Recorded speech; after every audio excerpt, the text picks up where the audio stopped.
Hi guys, Jay Smith here, welcome to the AskGolfNut channel. Welcome to Srixon ZXi5 iron. Replaces the ZX5 from last year, and I think it's a 2-year life cycle on these kind of golf clubs. And on first glance, looks have not changed that much whatsoever. And it does have a little bit of essence of the Cleveland Zipcore XL irons. I'll put a picture of that one up, or a video of what they look like, and you can kind of see they do hold a little bit of resemblance, but I'm not surprised because Cleveland and Srixon are the very same sister company as such. We have got plenty of technology in this iron, different to the ZX7, which I've just done, or ZXi7. It has got the pure frame. This has got the main frame. The main frame is different to the pure frame, but pure frame is more so for feel, stability, control, that kind of idea. The main frame is there for forgiveness, where they basically mill channels out and add bits of tungsten here, there and everywhere. Effectively, they are trying to make the face as fast as they possibly can do and give it a little bit of forgiveness.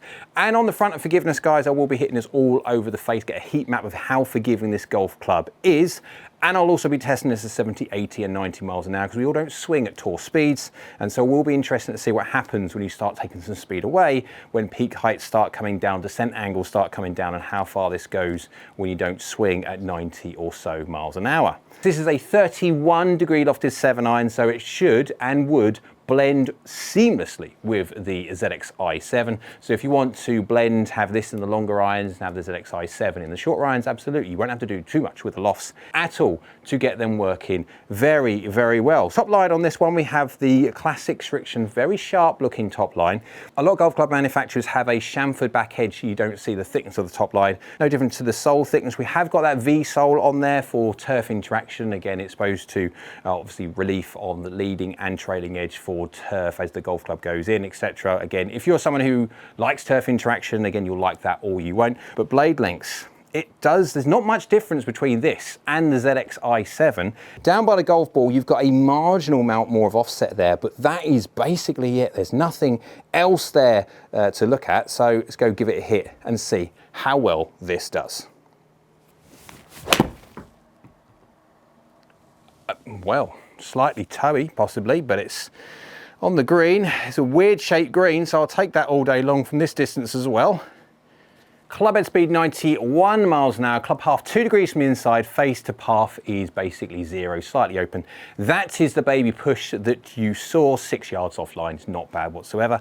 2 mil toe, 5 mil low, so it was more low on the face than toe, which I initially felt, but 5 mil, hardly anything at all. It's going 41 yards in the air and 51 degrees, 50.9, but 51 degrees descent angle. Working exceptionally well, 174 yards of carry. This is 1 degree difference to that of the 7, so I don't expect there to be a big difference in distance at all. Yes, it has got main frame rather than the pure frame. The main frame is there for a little bit more stability, for a bit of forgiveness, a bit more power, but loft is going to be the biggest thing. It'll be interesting to see if there's a face speed difference between these two, which we'll have a look at later on. But there is a difference between the feel between the 7 and 5. Yes, there is, but it's not that much. It just works really well. My favorite is going to be the 7 because it is slightly smaller. It has got slightly less offset. It is slightly of everything, but it's a good looking player's distance iron, working very, very well. Oh, it's a miss from me. That is low on the face, but then again, it's my miss. Low on the face, it's a safe miss, and it's a safe shot into this green. Club head speed 91 miles an hour, face 1.4 from the inside. Face is slightly closed, so path is slightly from the inside, face is slightly closed. Would normally give a slightly baby draw, but that is slightly low on the face, 7 mil low, 3 mil hill. That will take the slight draw spin away, but it's still going 40 yards in the air and 50 degrees descent angle. Oh man, this does well. It works really, really well. I mean, 7 mil low, that's not a bad miss. It just goes up. It's carry, 173, nice and consistent carry. Feels pretty good, works really well.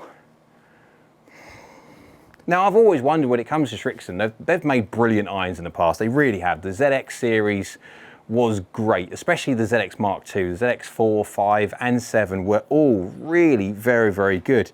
They look good, they feel good, they perform good. It's like, what else could you want from a set of irons? You've got custom fit options available if you want to.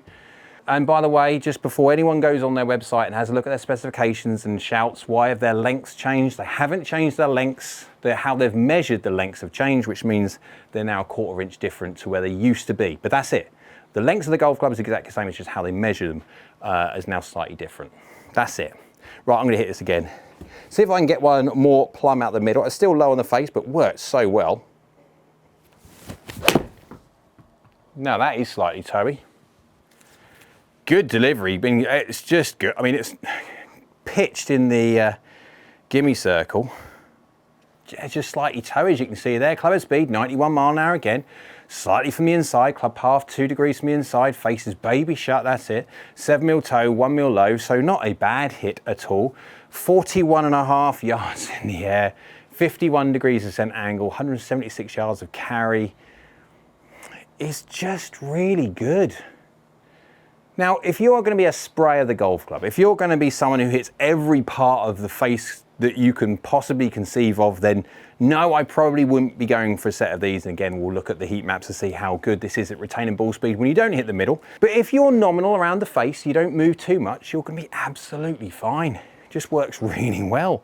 Feels really good. It's a player's distance iron, which means absolutely it's for players that want more distance rather than players that want more forgiveness. There's a big thing with the whole idea of the players distance sector. They think it's going to be the most forgiving iron, or more forgiving than they should be with all the tech that's in there, but absolutely it's more distance than it is anything to do with forgiveness. Right, give it another go. I actually enjoy hitting this. Not as much as I do the 7. The 7 feels the nicest. But it's just good. It's just good, it really is. Club speed 90 miles an hour, club path 1 degree from the inside, 1.5 from the inside, and face is 0.0, it's effectively 0. 0 mil hill, 4 mil low, a fraction low on the face, again, it's absolutely fine. 174 yards of carry, and there is absolutely no side spin on that one whatsoever. It was absolutely dead straight, 40 yards in the air, 50 degrees ascent angle, 174 yards. It just works really, really well. Right, let's go hit this all over the face. Let's get an understanding of what happens when you don't hit the middle.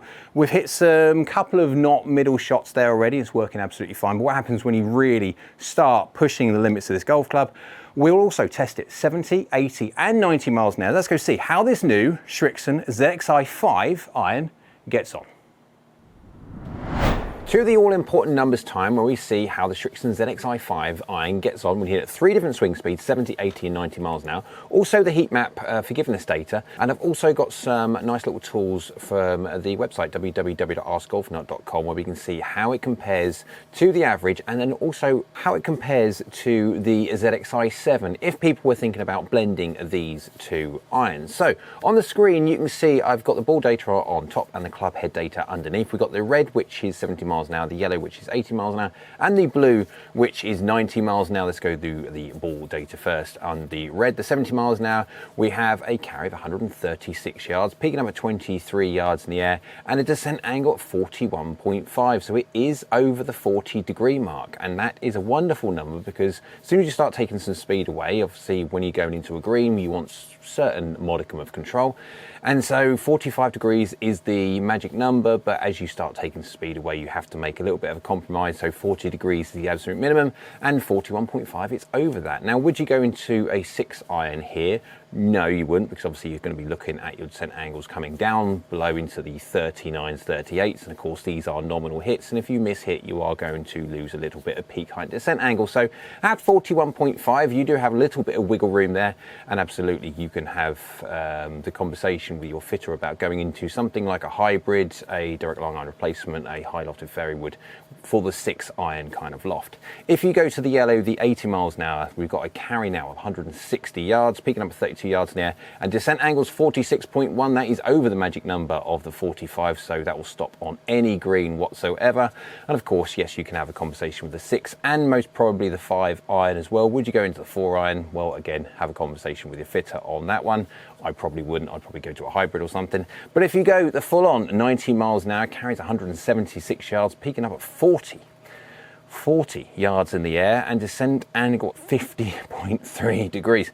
This golf club loves going up. Its launch is just mental. It is a really high launching iron. Spin is a little bit lower, but then that's normally associated with an iron which does its best to vertically gear, try to get the golf ball launching as best as possible. But let's go to the club head data: 70.5 miles an hour, 80.3 miles an hour, 90.5, so within 0.2 of a mile an hour. There is your 10-mile-an-hour jumps. You've got your efficiency, which is your measure of bang for your buck, how much ball speed you get for your club head speed. Attack angles within 0.7 a degree, club paths within a degree or so.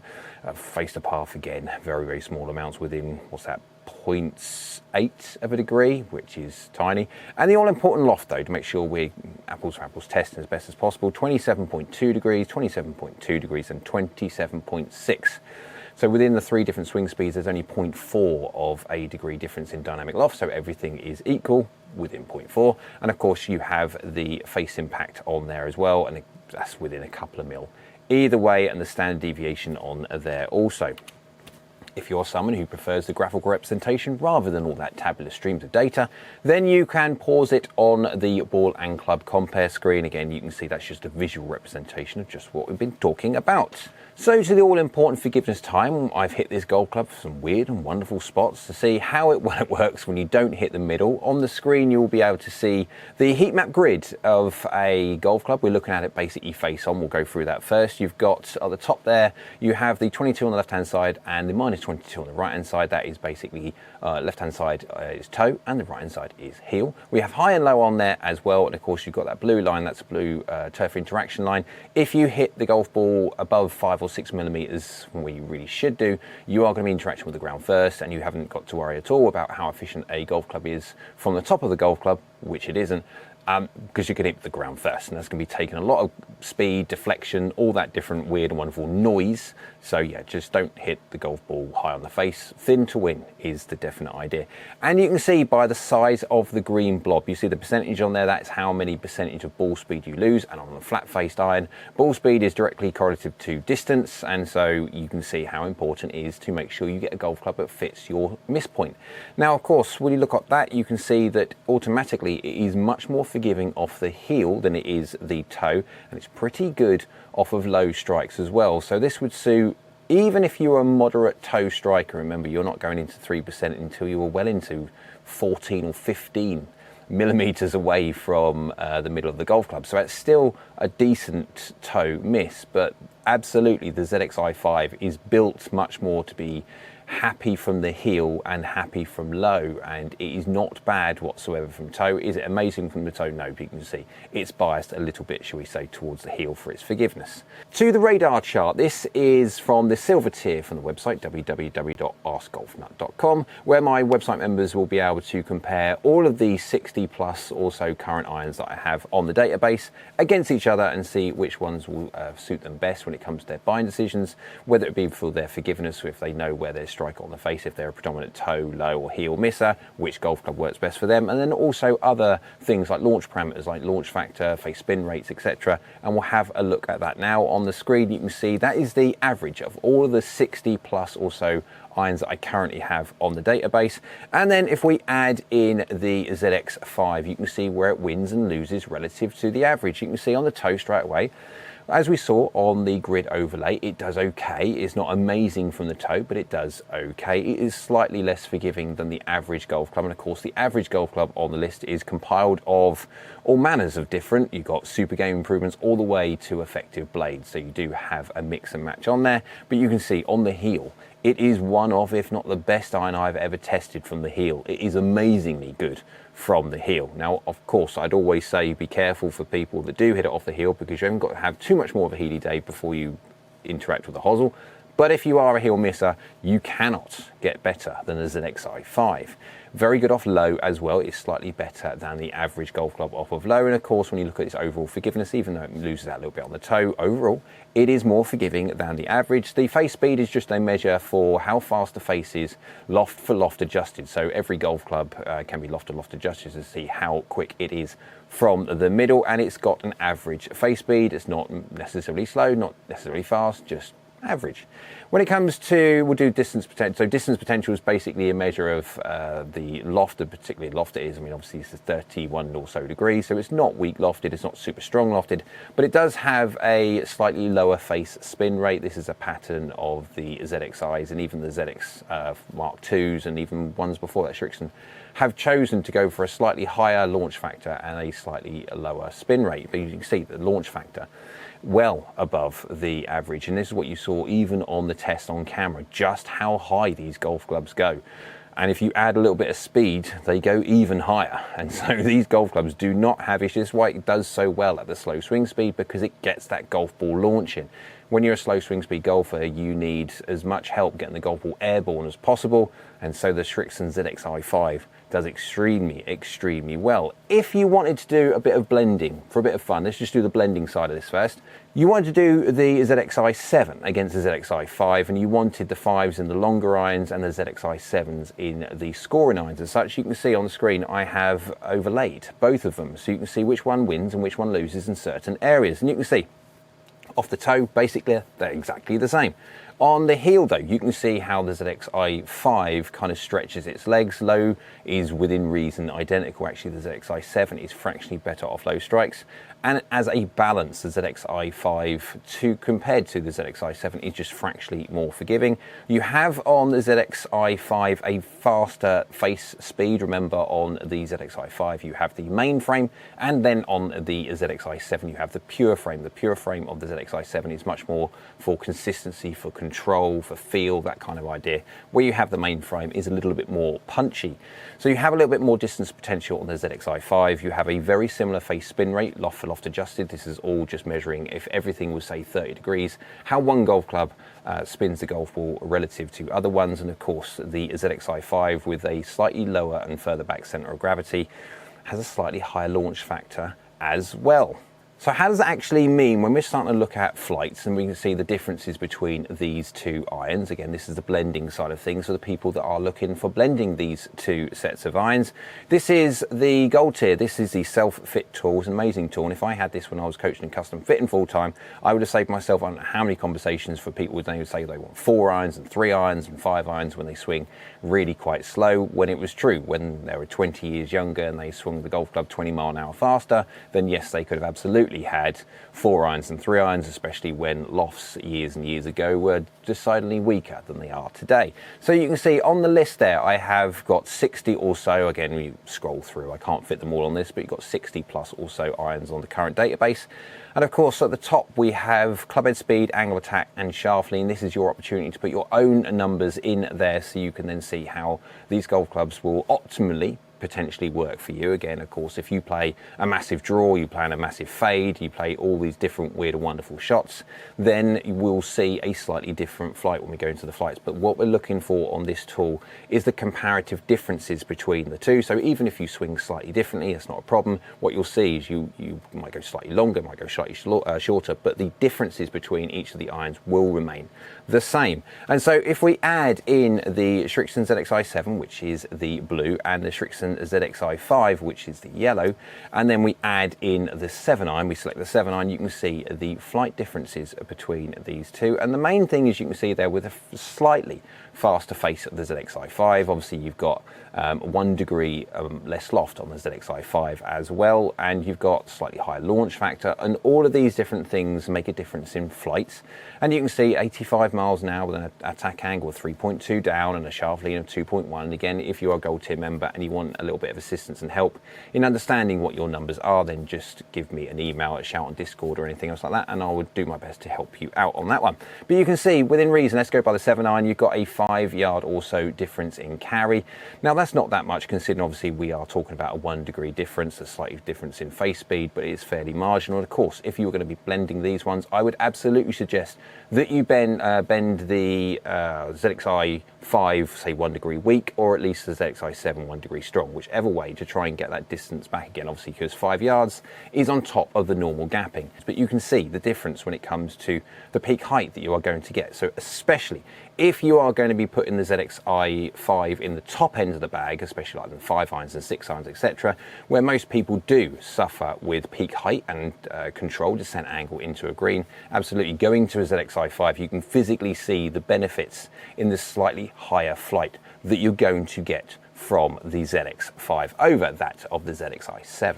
So to conclude on the ZXi5, now looks and feel first, the subjective side of things. Looks. It does actually look very, very similar to that of the old Mark II, and again, if it's not broke, don't fix it. With the new metal that you have inside the S15C, or whatever it will be called, has made a massive difference in the feel. I won't lie, it does feel, for a player's distance iron, really quite good.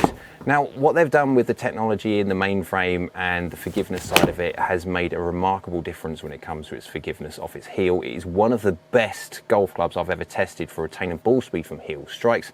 Toe, it's fine. Low, it's very, very good as well. And you saw by the radar data how it compares to other of the ZXi7, how good it is in certain areas. And performance, if you like the golf ball getting up in the air, the launch factor on this golf club is really very, very good. You can see the shots on camera, just how high they were going and how much potential stopping power these have. And of course, if you look by the self-hit tool, you can compare these to all the other irons on the database, but you'll be doing pretty darn well to beat a ZXi5 when it comes to its ability to get the golf ball launching, get that golf ball peak height, really very, very good, and also get it stopping into a green. Hope you liked the video. If you did, go on and give it a big old thumbs up. Hit that like button, YouTube like, so do I. Down there is a subscribe button. It's free. It is great for the channel if you could subscribe, so thank you. And next to that one is a bell icon. That's a notification bell. If you click that one, that will let you know next time I upload another video. Hope you're well.